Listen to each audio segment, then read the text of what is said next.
चालत्या लोकलमधून विद्यार्थिनीला बाहेर ढकलण्यात आल्याची खळबळजनक घटना घडली आहे। हार्बर रेल्वे मार्गावरील खांदेश्वर रेल्वे स्थानकाजवळ ही गंभीर घटना घडली आहे। पनवेल येथे राहणारी एक विद्यार्थिनी आपल्या मैत्रिणींसोबत खारघर येथील महाविद्यालयात जाण्यासाठी लोकलच्या लेडीज डब्यातून प्रवास करत होती।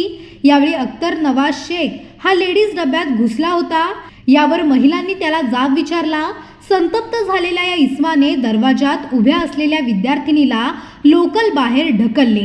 सदर घटना ही पनवेल ते खांदेश्वर स्टेशनच्या दरम्यान घडलेली आहे। 7:59च्या ट्रेनमध्ये फिर्यादी या लेडीज कोचमध्ये प्रवास करत असताना ट्रेन सुरू झाल्यानंतर अचानक एक इसम गाडीत चढल्यानंतर महिला प्रवाशांनी त्यांना सांगितलं की हा लेडीज कोच आहे। त्या दरम्यान ट्रेन प्लॅटफॉर्म सोडून पुढे निघाली होती। सदर माथे फिरवला त्याचा राग आल्याने त्यांनी त्याला फिर्यादीला खाली ढकलून दिले ट्रॅकमध्ये।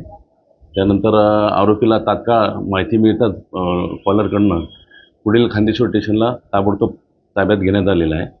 त्या दरम्यान फिर्यादी यांना औषधोपचार देऊन फिर्यादी पोलीस स्टेशनला हजर होताच त्यांची गंभीर स्वरूपाची तक्रार आपण घेतलेली आहे। खुनाचा प्रयत्न आणि रेल्वेमध्ये महिला कोचमध्ये अवैधरित्या प्रवास करणे आणि विदाऊट तिकीट प्रवास करणे अशाप्रमाणे गुन्हा दाखल आहे।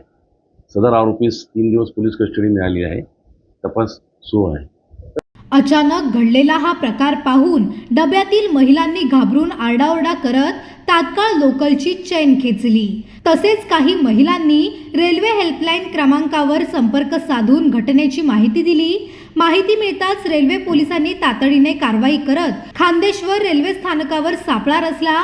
लोकल स्थानकात दाखल होताच पोलिसांनी आरोपी अख्तर नवाज शेख याच्या मुसक्या आवळल्या।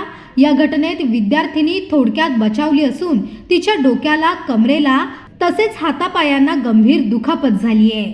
सध्या तिच्यावर MGM रुग्णालयात उपचार सुरू असून या घटनेने महिला प्रवाशांच्या सुरक्षेवर पुन्हा एकदा प्रश्नचिन्ह निर्माण केले आहे।